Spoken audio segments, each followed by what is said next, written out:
पश्चिम बंगालमध्ये कोलकाता विधी महाविद्यालय सामूहिक बलात्कार प्रकरणातल्या चौथ्या आरोपीला अटक करण्यात आली आहे। महाविद्यालयाच्या सुरक्षा रक्षकालाही काल अटक करण्यात आली।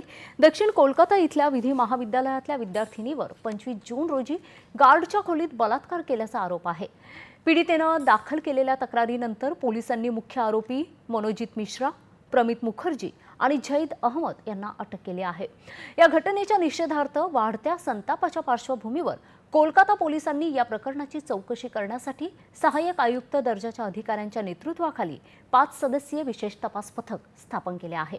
भाजपानं दोषींवर जलद कारवाई करण्याची मागणी केली आहे। महिलांना सुरक्षितता पुरवण्यात राज्य सरकार अपयशी ठरत असल्याचा आरोप भाजपानं केला आहे।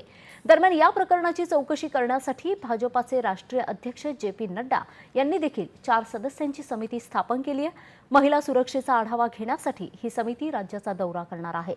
खासदार बिप्लब कुमार देब आणि मनन कुमार मिश्रा तसंच माजी खासदार सत्यपाल सिंग आणि मीनाक्षी लेखी या समितीचे सदस्य आहेत।